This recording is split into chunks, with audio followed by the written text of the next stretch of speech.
excellence, and motivation. Always be a champ.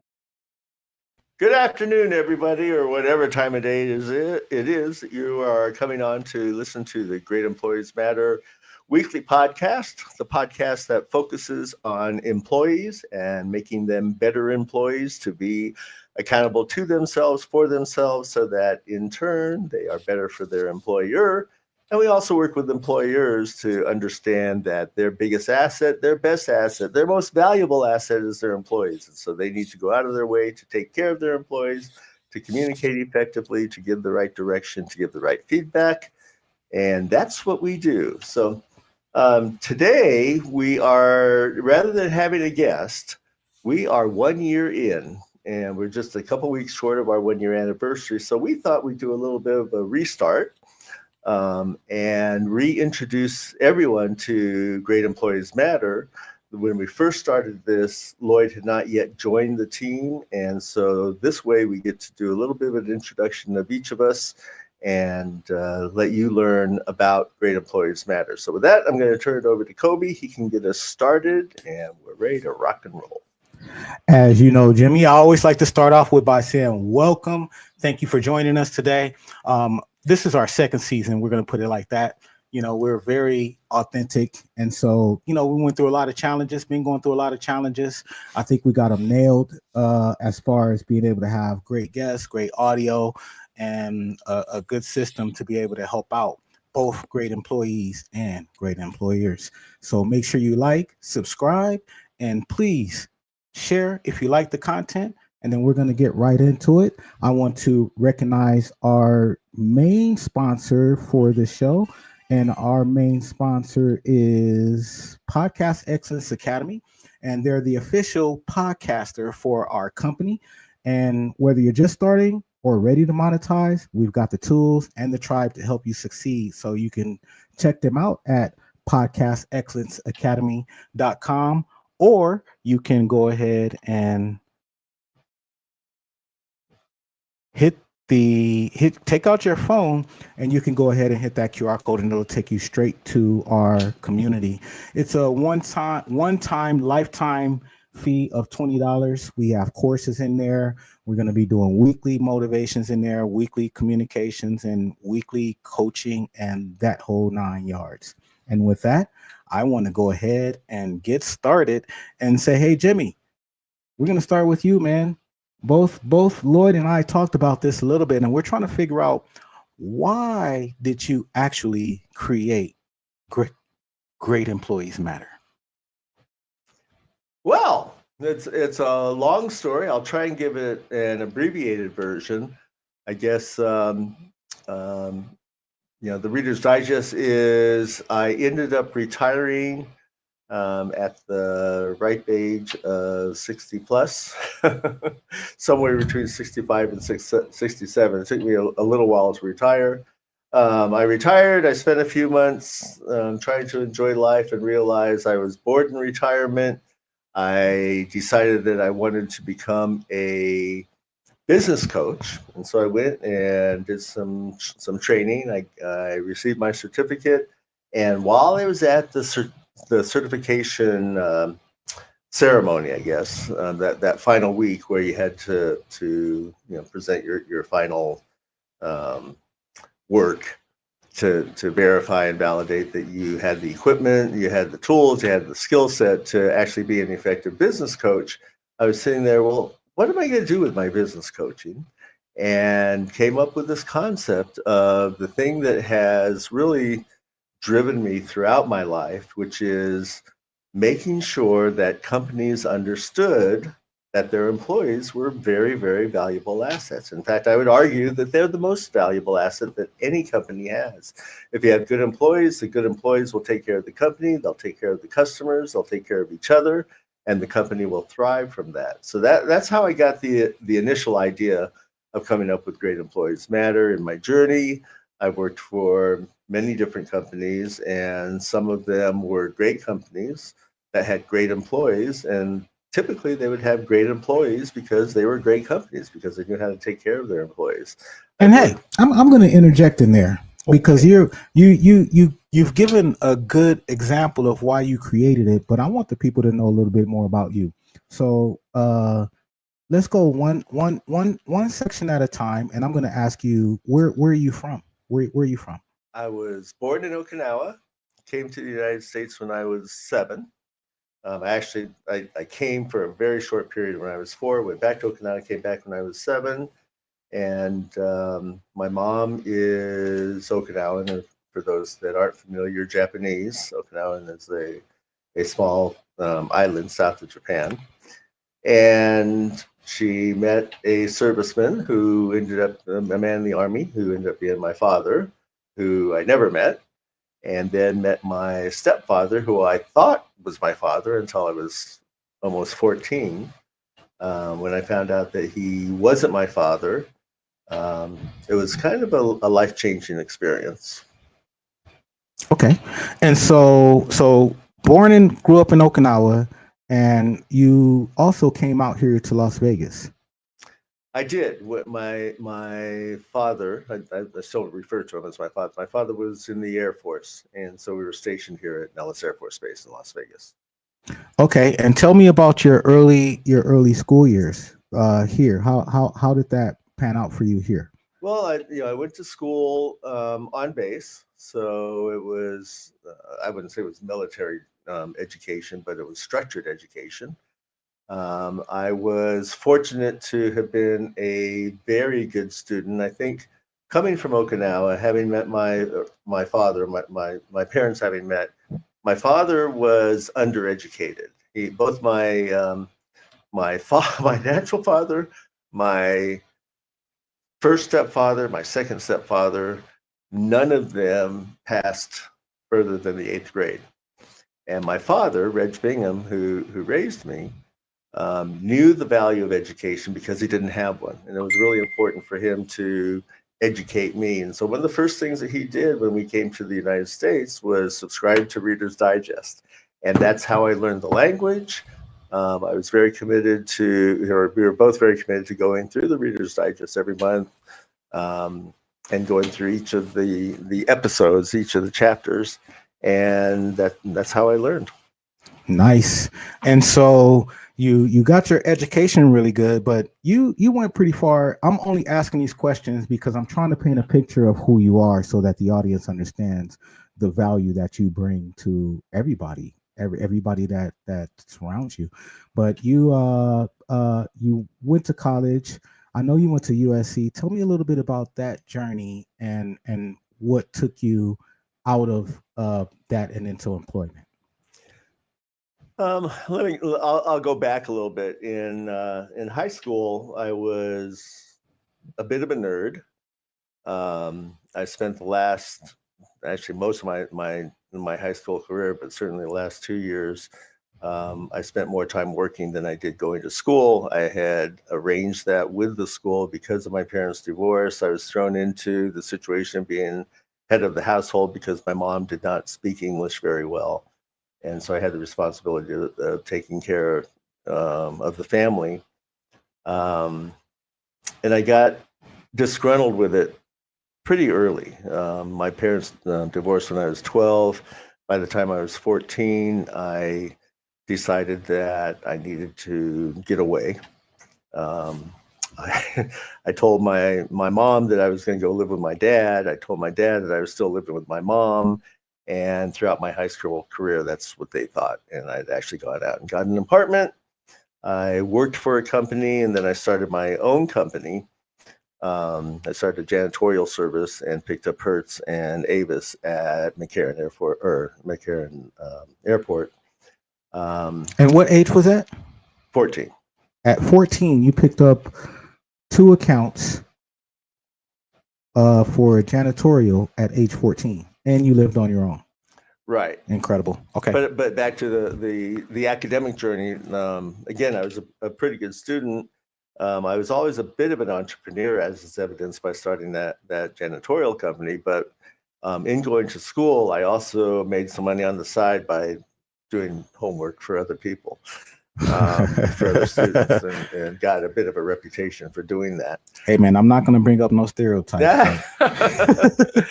And then I knew that I didn't like what Vegas had to offer for me. Now, Vegas is a great town, and it's got great entertainment, it's got great dining, but it also has a lot of bad elements. And I knew early on that I wanted to escape.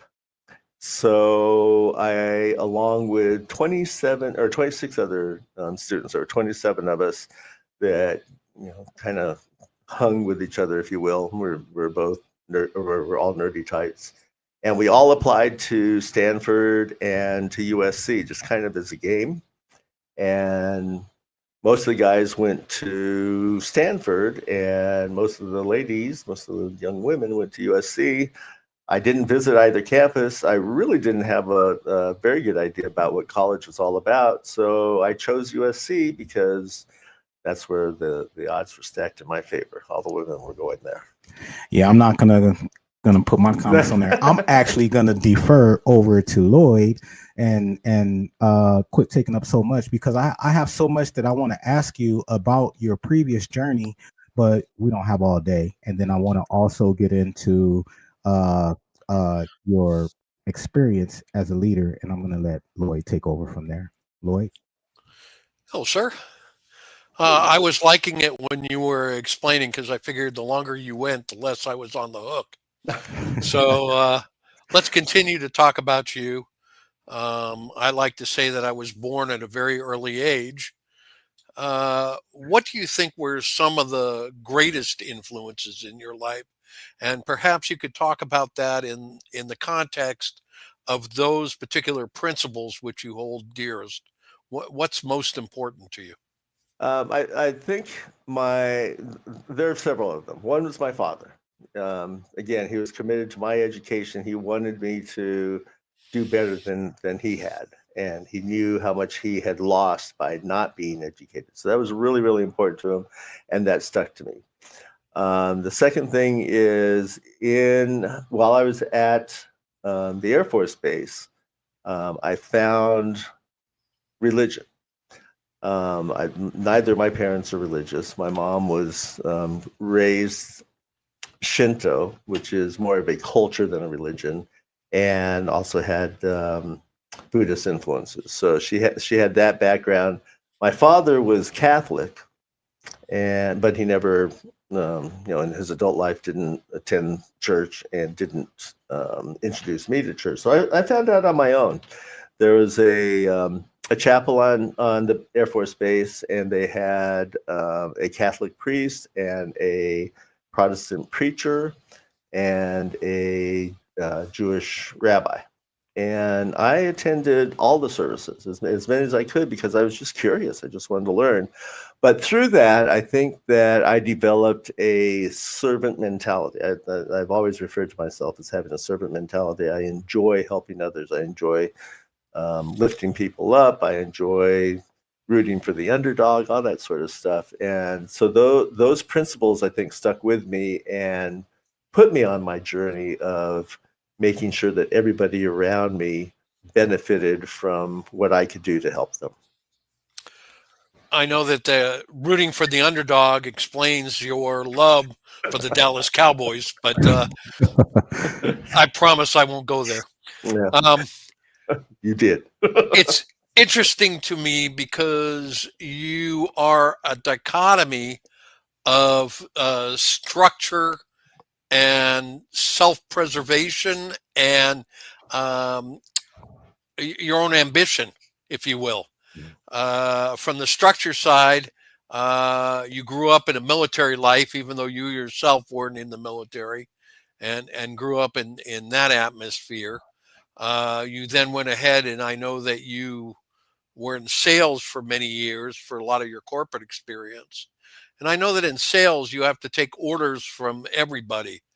And you graduated from all that to become the leader of a major corporation with offices in many states. How do you find this dichotomy, if you will, and which part of it did you enjoy more? Oh, that's an interesting question. Thank you. I don't know how it all coalesced. I know that Sometimes it worked in my favor. Sometimes I felt like it didn't work in my favor, that it actually worked against me. But I think through the entire journey, certainly the military structure gave me the ability to compartmentalize and to provide my own self-direction, because I wasn't getting it from elsewhere. I know that in sales that I was always personable, and I always had the ability to put myself in the other person's shoes, which is a huge advantage when it comes to sales. If you can determine why somebody makes or doesn't make a decision regarding to a purchase of a service or a product, then it enables you to be a better salesperson. And through the sales, you learn to work with people, and you have to have a sales team, right? You have to have a support system to make sure that what you sell gets delivered. And so I was always able to assimilate, if you will, in any organization that I was in. I remember one company that I worked for in South Dakota that was just a fabulous company because everybody worked together, and the leadership of that organization just put a lot of effort into making sure that the employees were well trained, were well respected, and interacted well. There's very little compartmentalization. So I don't know. It just all came together for me over time. But absolutely, positively loved your discussion of the other person's motivation. And I find that people don't understand that or disregard it and don't pay enough attention to it. But I know particularly when having conversations within the employment sector, whether you're the employer or the employee, it really helps if you can ascertain what it is that the person is trying to achieve, because then sometimes you can get them to their goal without being confrontational or without having to say no. What's your experience with that? my experience is that people need to be motivated all the time, right? If once you start losing motivation, then complacency sets in. When complacency sets in, not necessarily in that sequence, but when there's complacency, there's often lack of respect, lack of support. There's lack of respect both from the employer, and there's oftentimes lack of respect of themselves, of the individual. And so I find that it's really important for me to help those people understand that all the power lies within us, right? All the power exists within our attitude. All the power comes to us from having a strong mindset that enables you to deal with failure, right? We all have failures throughout our lives, and we're all salespeople, right? We're salespeople from the time we come out of the womb, right? As a child, we all play that game of how do we get our parents to let us do something that they don't want us to do, like have that extra cookie or go out and play in the backyard until 9 o'clock at night, all that sort of stuff. So we're salespeople from the very beginning.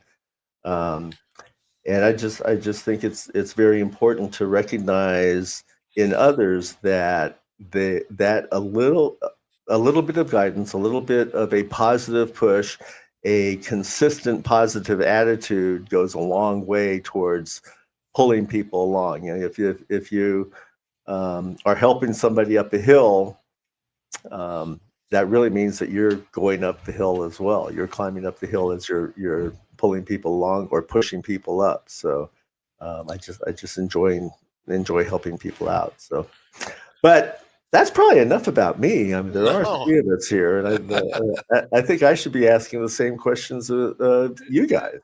So, I've decided, Jimmy, that I'm going to go ask mommy as a toddler's way of saying, let me talk to your supervisor. And yes, I'm going to turn it over to Jimmy and let Jimmy ask some questions, or or we could just have Koby go. We got about another 40 minutes to kill, so I don't have to divulge anything.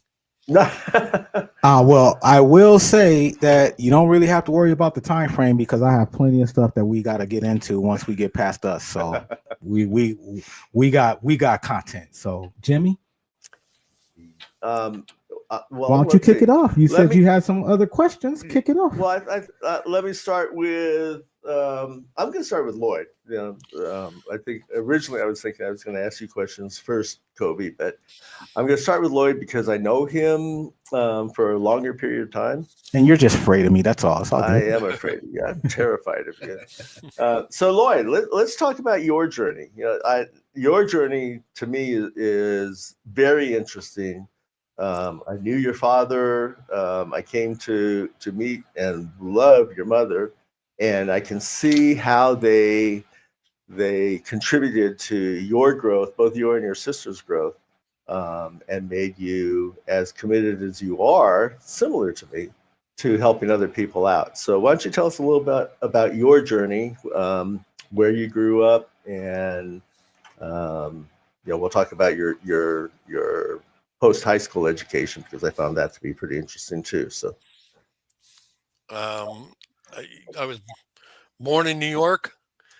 We came out here when I was about 4 years old. Eventually settling into Canoga Park. Did my elementary school in Canoga Park, California, here in the San Fernando Valley. Then we moved to Woodland Hills, and the area that I was in Woodland Hills voted to change its name to Calabasas because of the higher property values, and pretty much been living in the area ever since. My grandfather was a lawyer. My father was a lawyer. And I would listen to their stories, and I knew I didn't like blood, so I went to law school. You were also a bit of a child prodigy.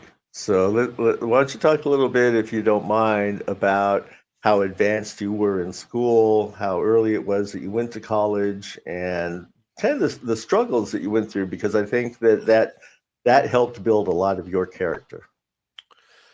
Well, I went to college. I started college when I was 16.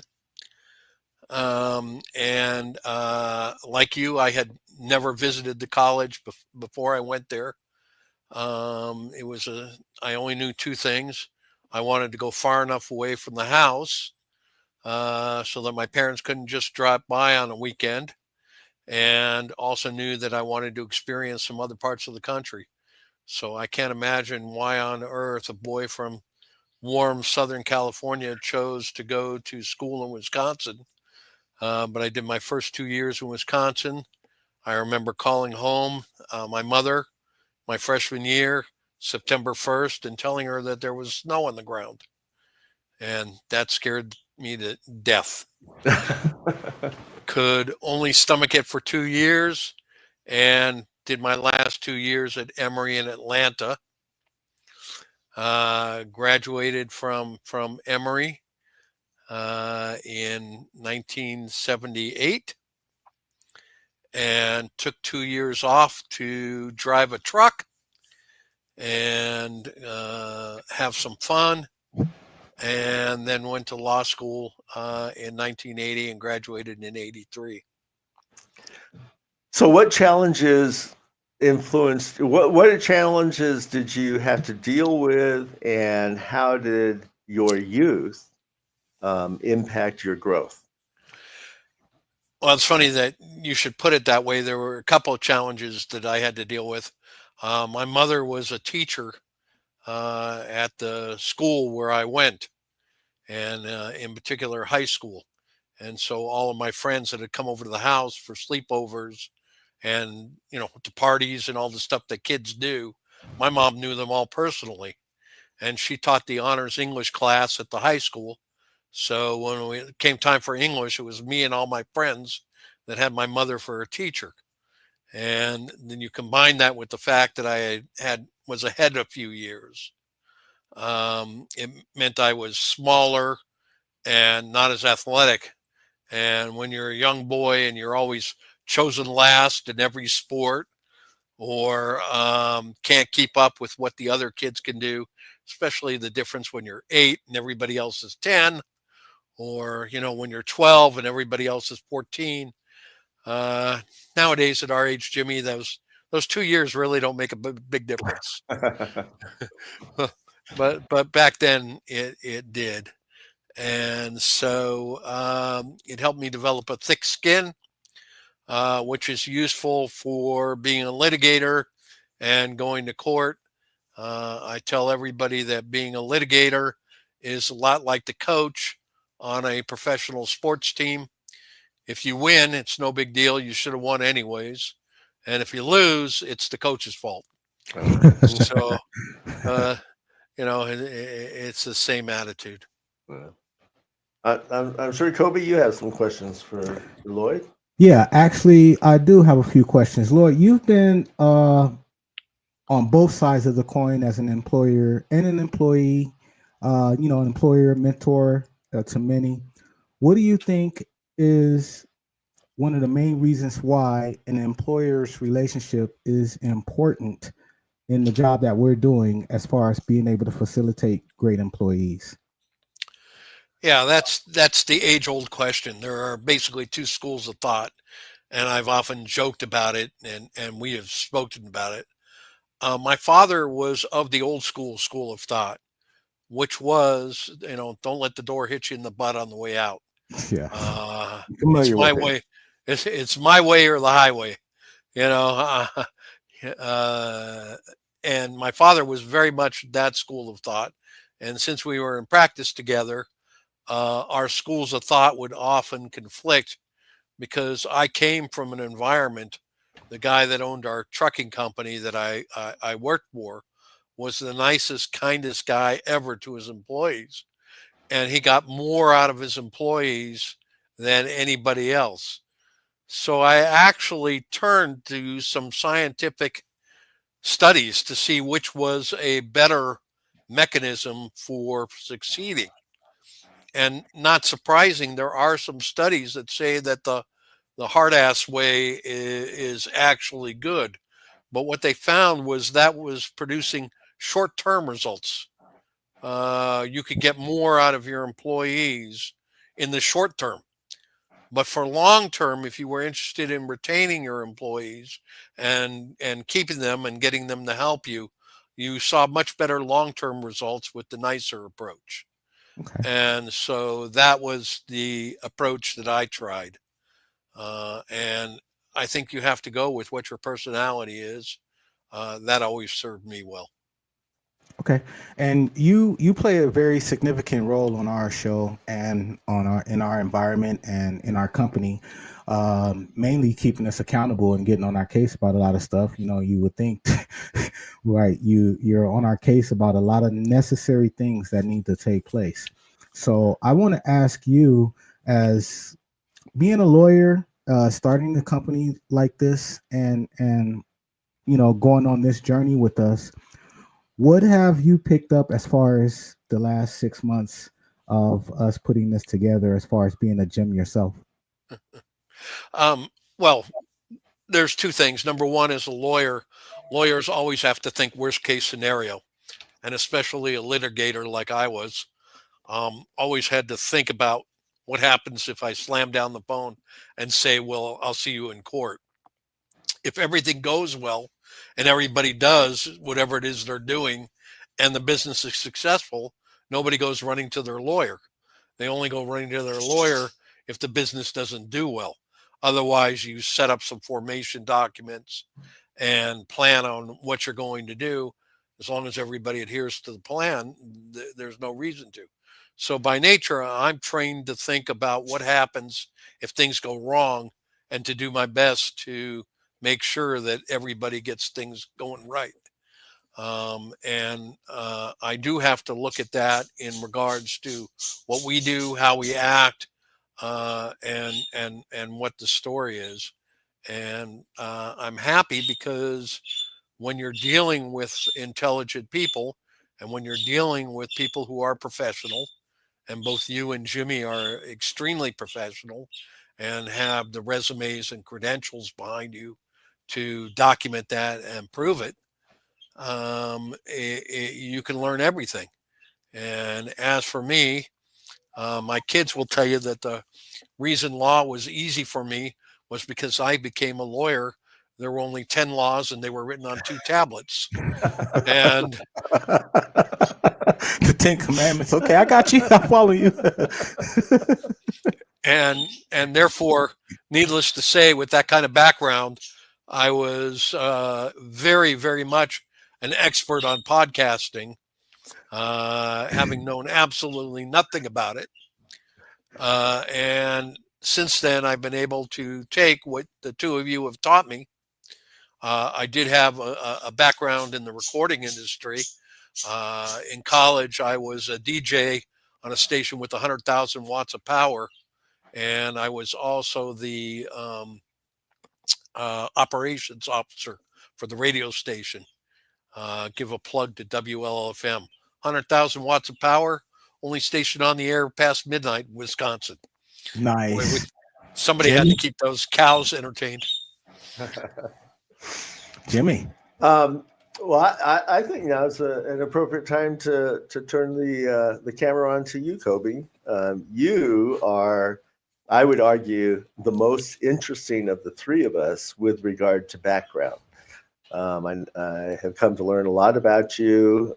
You are, in from my perception, an anomaly. You grew up in.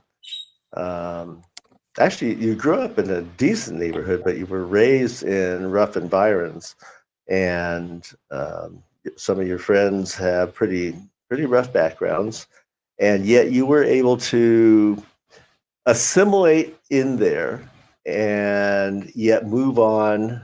I think you were a nerd the way I was a nerd, but you were able to move on, learn from all those experiences, and ultimately spend a good portion of your adult life in a corporate environment. You know, you've been a corporate manager at several places and for a long period of time. So let's start with your journey. Where were you born, raised, and what were your early influences? All right, like my mentor says, one question at a time, sir. But no, I'm just joking.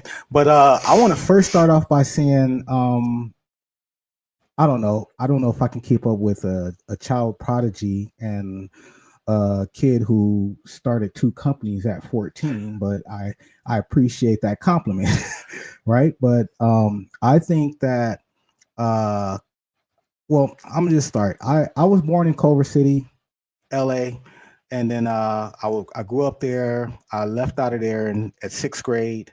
I went to live in Pasadena, graduated Pasadena High School. I lived out there for a while, and then I went right into working corporate. Well, actually, I started at ground level at Tower Records, and then I moved up into a corporate position and held a corporate position after that. Rise up ever since I decided to leave the corporate world. So that's it. Who then were your mentors that got you to rise out of challenging economic times and become as successful as you became? First, it goes without saying, my parents, both my mom and my dad, probably my first mentors ever, just like most of us, but very structured.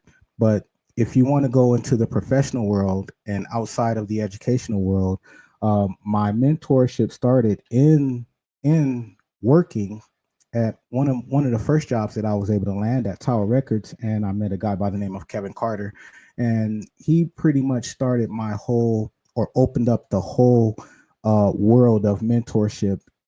Just how we ended up becoming friends and growing up in that company, and we stay friends. We're still friends today, and I've had several mentors as a result of him being one of the first mentors and opening that door for me. I've had several mentors since then, and amazing mentors. Mark Yarnell, Byron Nelson, just to name a couple, but some very big people who impacted my life in a positive way. Yes, I was a nerd, but I hung out with a lot of people who weren't nerds, right? Right. But I was pretty much square in school. You know, wasn't too keen on doing books. I didn't like school that much, but I liked learning. So it was a big difference for me. And then how did that transition? Because I know that you very early on came to value initially your colleagues and then your employees, or those people that you were responsible for. So how did that transition come about? Because I think you had a really good experience at Tower, but then you were in other situations where you felt that the employees were less respected than what they should be. So tell us a little bit about that journey. Yeah, I definitely gained my experience at Tower under Kevin Carter about really dealing with people, and that was his focus. His focus was mainly being able to navigate with people and understand people in order to get the results that you wanted. Very impactful for me. I take it everywhere I go, even today, and it's been very successful. But from place to place, it's just a matter of going in and being human and recognizing that people are different and everybody has different perspectives. And I want to bring in, when you came to me and said that you had a company called Great Employees Matter and told me a little bit about that journey, it really fit with me because I've always focused there. I've always focused on the bottom line, which of the employee side. I've always focused in on coaching and training and getting people into a better position. So that journey to me has been instilled in me probably before Tower Records, but it really came out in Tower Records. And then as I promoted and went to other places and started managing big teams and other managers and things like that, it just stuck. In that journey, right? You say it stuck. The other thing I know about you is that you're very committed to helping out the less fortunate, right? You I am aware that in at least one of your roles, when you hired people, you were willing to help felons, right? People that had gotten out of the penal system and were struggling, because once you have a felony on your record, it's very, very difficult to get a job. It's very difficult to get a second chance. And somebody has to be the person that provides that opportunity. And I know you did that contrary to what the leadership that you reported to may have wanted. So what caused that to happen? And tell us about your success in being able to do that. Well, what caused it to happen is simple. I mean, I grew up in a neighborhood where you watch people that get incarcerated, they get out, they may have made a mistake and they try to get back on the right track, and it's just super difficult. The opportunities are far and few between. I can only imagine how it is today with the competition and everybody, you know, moving around and not a lot of opportunities out there. But if you have a felony, it's very difficult. And so I ended up just really finding those people that came into my space and talking to them in a way to where I would give them an opportunity, but I would talk to them ahead of time and saying, hey, I know you're not getting these opportunities. I need you to be the best. I need you to be better than everybody else. You can't make the mistakes. And it worked out well. And I out of all of those individuals, I never fired any one of them. They ended up being my best people, the felons that I hired. And the message that I read between the lines there is that was a successful process because of effective communication on your part. You were very clear about what your expectations were. You were non-judgmental when things didn't go exactly the way you wanted, but you gave an opportunity for people to make corrections rather than chastising them. And it was really the person's responsibility to remain hired or to fire themselves based on their actions. Is that correct? Oh yeah. I always had a philosophy that you didn't have to give anybody help to fire them. You know, you just lay the foundation for what they're supposed to do, and then you hold them accountable. And then those who aren't accountable usually end up firing themselves. They know when they're not accountable. I love the word accountable. We profess that you have to be accountable to yourself for yourself, not for your employer, because if you're accountable to yourself, for yourself, you'll always succeed. You'll always exceed everybody else's expectations because you are being responsible and accountable for what you do. If you don't mind, Lloyd, what questions do you have of Koby regarding his background, upbringing, and business experience? I have a very, very important question regarding his corporate time at Tower Records, because you just brought up a lot of memories. Got to give a little bit of a history lesson for the kids out there and for the younger generation. In the olden days, when you wanted to go to a concert, you had to go down to your local record store, Licorice Pizza, Tower Records, or the May Company, and sleep outside on the sidewalk for hours to get those tickets when the tickets first went on sale. Koby, as an employee of Tower Records, did you manipulate the machines so that you could get the tickets that you really wanted to for the shows that you wanted? Well, that's a great question. I cannot answer that question in front of everybody. Otherwise, I might incriminate myself. No, actually, no, not at all. Tower was fun, man. And just you bringing up that brief memory, it was the funnest job that I've ever had. I had the most fun there. I met some really great people there, but the environment and that type of a job and the music and everything, I think that was just once in a lifetime. It's never going to come back around again like that ever. Tower was just a place of gathering of a lot of people, a lot of minds, a lot of different people from different walks of life. And it used to just be magic at Tower. I'm not really sure how to answer your question, Lloyd. First off, Koby, let me assure you that the statute of limitations on that is long expired. So, oh, you're just trying to remind me that I'm a senior citizen now? That incrimination defense ain't going nowhere. Okay. No, but I was a regional manager, so I got perks regardless. I didn't have to fight for them.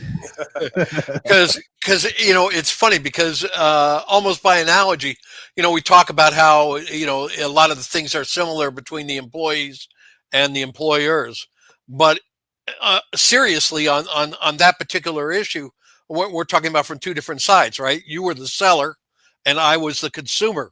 And I remember when Little Feat came to Atlanta, my roommate slept all night on the sidewalk to get us a pair of tickets, and he got really upset because the next guy didn't show up till 7 a.m. So he was outside for 7 hours when he didn't have to be. Oh, go ahead. No, go ahead. I was going to say, even when I worked there, Lloyd, I didn't understand that behavior. I was never going to sleep outside nobody's nowhere for any ticket, no CDs, none of that. That just wasn't mine.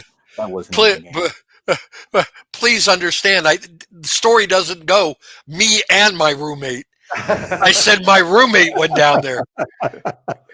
My idea of camping is a hotel without room service. Oh man, you've always been an effective leader. Yes, exactly. So let's get a little bit into some lessons. Enough about all of us. I'm honored to work with both of you guys. By the way, I think we have something special, something incredible. We got some great stuff coming down the pipe. Not only with this company, we have two companies. We also have Podcast Excellence Academy, which you guys heard at the beginning, which is our major sponsor. But we got some great things coming down. But I wanted to ask some specific questions and go down a little bit of training, if that's okay with you guys. If you don't mind, can we go ahead and promote one of our other sponsors? I know we have two other sponsors that we'd like to recognize, or we're planning on recognizing on the show. So how about Creation for Cause? Yeah. You want to give a shout out to Creation for Cause? Go ahead and start it off. I do. So just for the benefit of the audience, I want you to know that we believe in giving back to the community.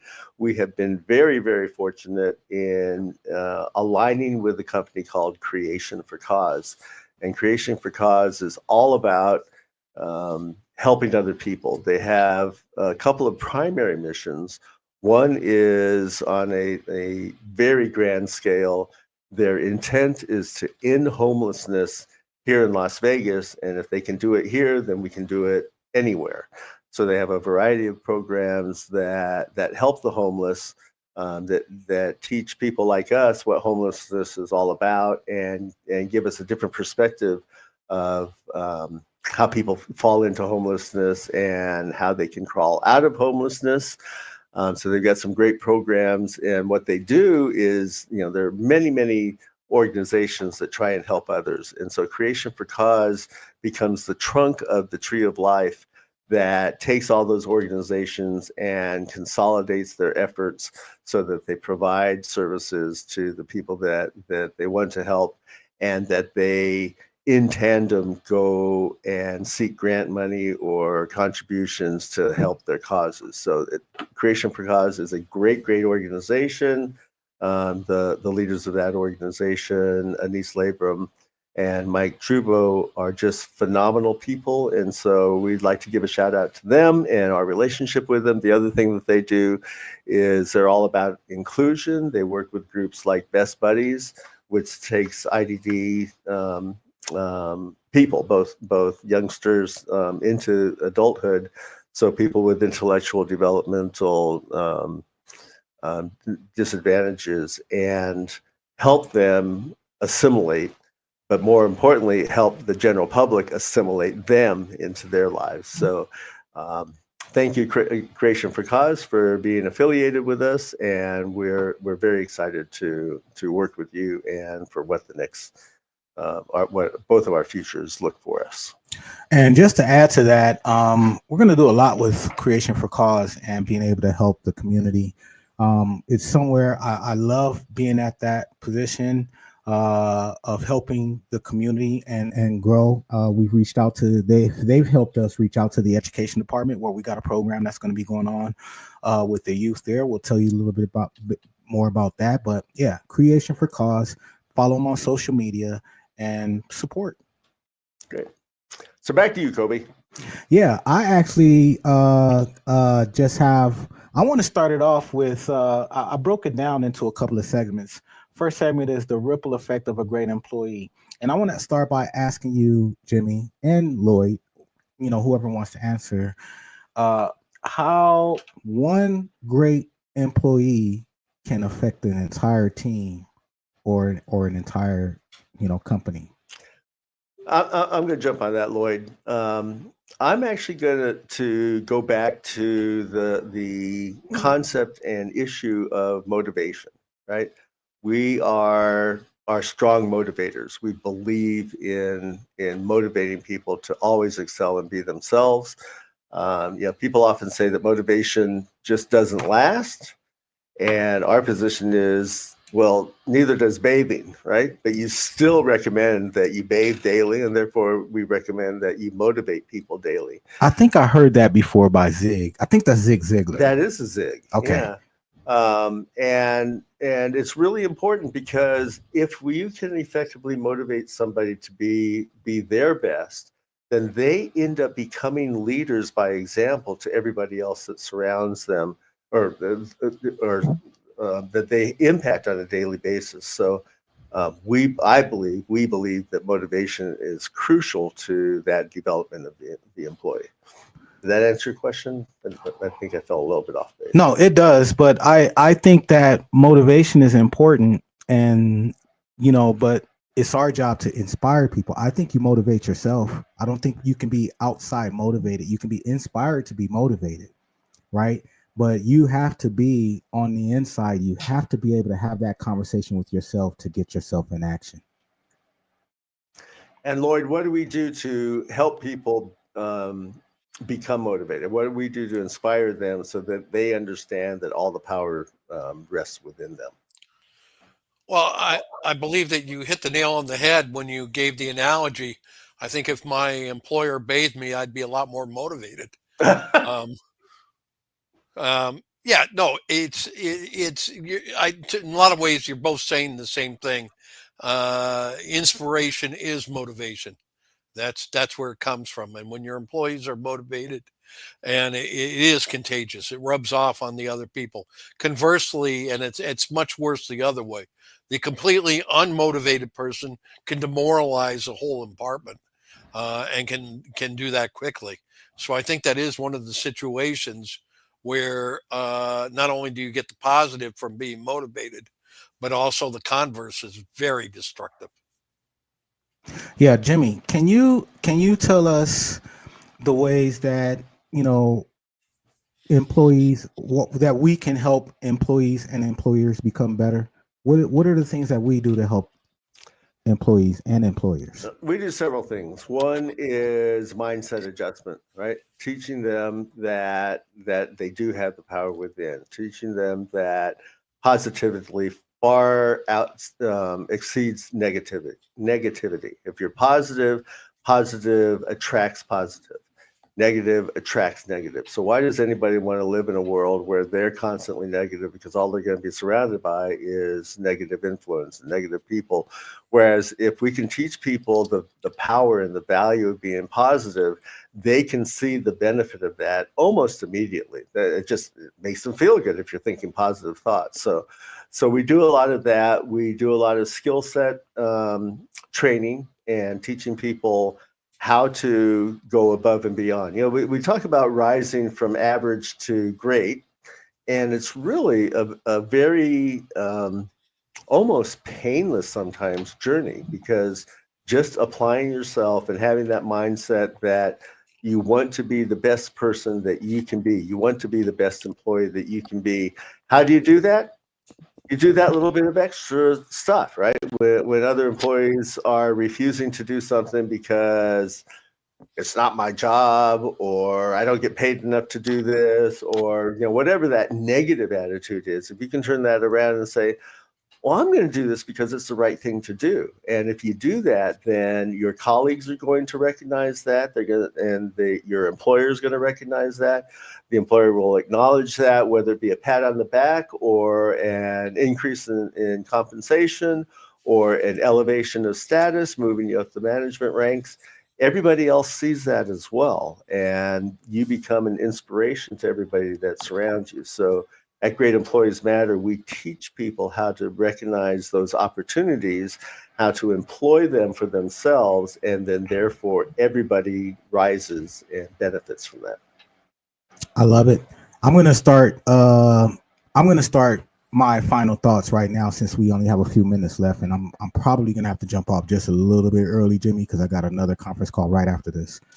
Normally I wouldn't, but this one's important. But I want to say that, to me, we always say, be accountable to yourself for yourself. So for me, the Great Employees Matter program, it's not really an employee program. It's really a personal development program disguised as an employee program to get you in the right space, not just for your employer, but for you. Right? Because you can take that with you once you leave that employer. What if you decide you want to be a gym or a great entrepreneur? That matters, right? You can still take that with you and apply the same thing to your own company and be able to thrive. So for me, and my closing thought, the reasons why I love this journey is because I always start with mindset and getting people to really jump outside of whatever their experiences are that's on the negative side, and start exploring some of the other things that may be beneficial to them. And I love Jim because we take people on that journey. And we like taking those raw stones and polishing them and turning them into gems. Everybody should be a gem. Everybody should aspire to be a gem. Lloyd, your thoughts along those lines? Just excited and happy to be here with the two of you. And I thank you for inviting me to come on this journey with you. I think it's great. I'm amazed at how much I learn and continue to learn every time we get together. And I'm really excited to be working with our sponsors and those people. We've really aligned ourselves with some good people. So we'll see what the next 20 years brings. Absolutely. Yeah. It's a good segue into our that portion of the program that we call shameless self-promotion. But before we do that, I'd also like to do a shout out to our friend Brian Livingston and his company, Waylot. So he has a company that the name Waylot comes from what are you leaving on the table? And so he does an analysis for companies and takes a look at their entire operation rather than the typical valuation process that some companies offer to help a company maximize their revenues.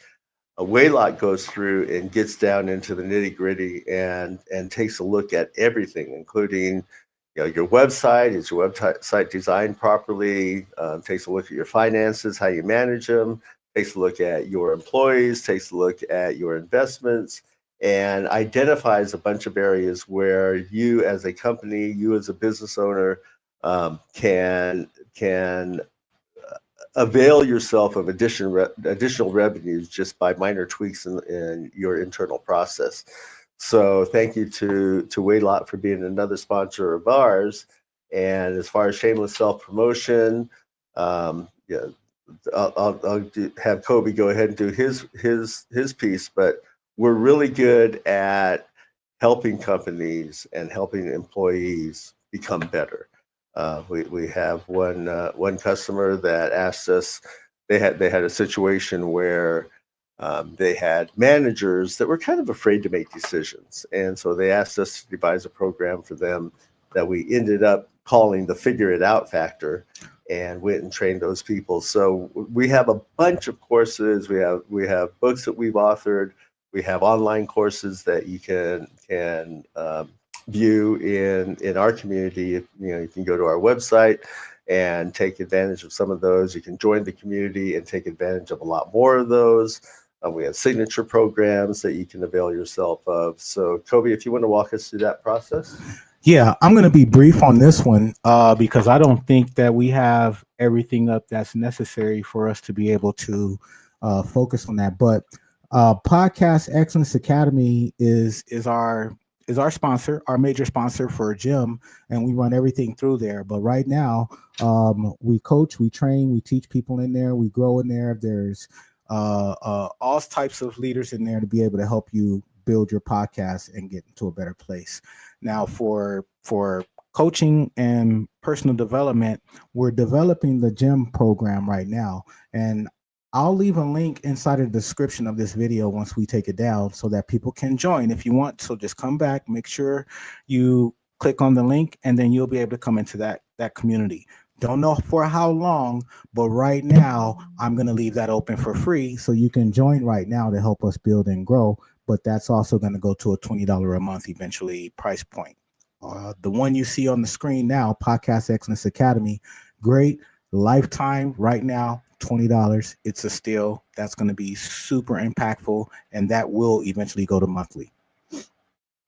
That's great. And I would like to say that I am honored to be affiliated with the both of you. I look forward to our mutual growth. I look forward to the growth of our customers, both employees and employers. And I welcome everybody to come back to our weekly podcast every Tuesday at 2:00. We do a live podcast. That's what we're all about. Yeah. And if you guys have any suggestions, feedback, questions, want to be a guest, the email is up there. It's my name, Koby @greatemployeesmatter.com, and we'll get you squared away. Appreciate you. Thank you. Make sure you like, subscribe to the channel, share if you like, and we'll see you next week. Great employees matter. Always be a gem. Bye, everybody. Great employees matter. Greatness, excellence, motivation. Always be a gem.